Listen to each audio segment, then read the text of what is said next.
Today we'll be unboxing and setting up a 200 series amplifier. This video will cover both the mono and stereo versions of this amp. Before attempting to unbox and set up your amplifier, please watch this video all the way through so you can know what to expect. The tools we'll need today are a No. 2 Phillips screwdriver for removing the cover of the shipping crate. Using either a hand or electric driver, remove each of the cover screws from the shipping crate lid. Only remove the labeled screws on the top cover. Do not undo any of the screws from the sides or corners of the shipping crate. You will see "remove" written next to each screw that needs to be removed for this cover.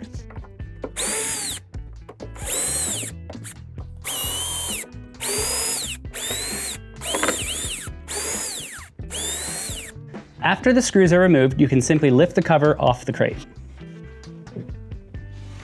Inside the box, you'll find two foam end caps. One of these will have the AC power cable and a 12-volt trigger cable included. You can remove these first. You'll also see the product manual inside as well. We can now remove the foam end caps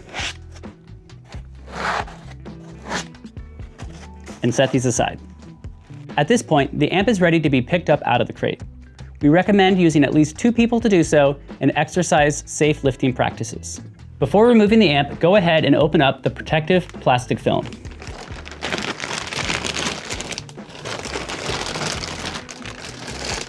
You can now reach under the side of the amp to pick it up from the packaging.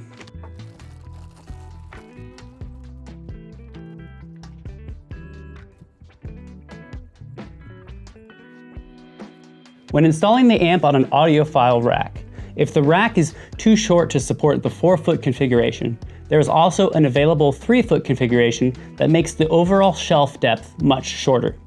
You can look on our support page for exact dimensions and plan accordingly. If you need to reconfigure the feet, go ahead and flip the amp over on a soft surface, removing the 2 back feet and replacing one of those feet into the 3-foot configuration. Now that the amp is placed in your system, let's go over some quick setup tips to get you started listening to music right away. When setting up your 200 series amplifiers, there's a couple things to keep in mind. In the center of the jack panel, you'll see an input impedance switch. Start by setting the correct input impedance for your system. For our current lineup of MSB DACs, go to the support page on our website and you will find a list of the recommended setting for your DAC. For the Discrete DAC, we recommend using the 300 ohm setting. For the Premier DAC, Palisade, Cascade DACs, we recommend using the 75 ohm setting. If you're using this amplifier with a non-MSB DAC, we recommend using the 1.2 k ohm setting. So start by setting this up first. Since we're using this with a Cascade DAC, we'll go ahead and set that to 75 ohms. On the jack panel, we also have a 12-volt trigger. This can be used in conjunction with your MSB DAC 12-volt trigger. This will allow the DAC to turn the amplifier on and off as needed when listening to music. If using the 12-volt trigger, you will need to adjust the front control settings to allow it to slave the amplifier to your DAC. We also have a grounding lug next to each speaker terminal setup. This can be used for shielded speaker cables. In the stereo configuration, you will have a balanced left and right input. Each corresponding speaker terminal set matches those inputs. For the mono amplifiers, you will have a single XLR input, and both sets of binding posts will be a matched output, so you can use either side when setting up your system for symmetry. After your speaker interconnects are connected to your speakers, you can go ahead and attach them to the MSB speaker lugs. These will have a ratcheting system to prevent over-tightening. Then go ahead and add the XLR interconnects, and then at this point you can plug in your IEC connector to power on the amplifier. With those connections made, let's now go over the front control and the final settings required to set up your system. On the front of the 200 series amplifiers, you will have 2 buttons for control. One is for power and one is for standby. The standby will disconnect the outputs, but leave the amp running and staying warm. This is a safer way to leave your amplifier and reduce the risks of damaging speakers in the event of a power surge. The LED display will show an illuminated MSB logo. The display will be white when the power is on, red when the power is off, and while in standby will gently pulse a light red color. If the display flashes between red and white, that means that there is an overvoltage or an error in the system. Please contact MSB if you see this happening to your amplifier. Directly under the front control, there are a couple switches we can use to customize the setup. On the far left-hand side, we have a 3-position switch that has a normal operation being the most outside position towards the heatsink. The center disables the IR remote. This allows you to turn your DAC on and off with the remote, and the amplifier will ignore those IR signals.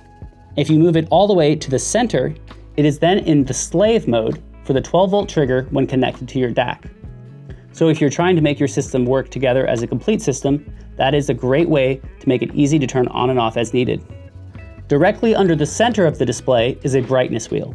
You can use this to affect the brightness of the display. In the all-the-way dim position, the display is almost invisible. When it has a change in power conditions, it will brightly illuminate for a short period and then go back to this state.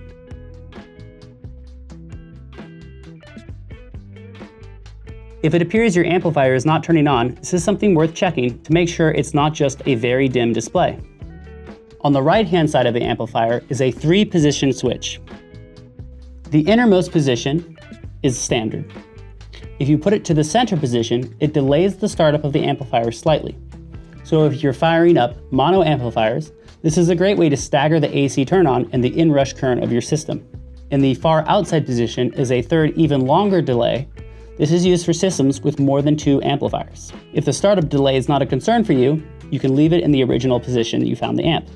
With that, your 200 series amplifier should be set up and ready to listen. If you are going to engage in daily listening, we recommend leaving your amplifier on 24 hours a day. This will leave the unit nice and warm and ready to listen without any startup delays. If you're going to be out of town for more than a day, we do recommend switching to standby or powering the unit off for safety. Now, with the system set, go ahead, kick back, relax, and enjoy the music.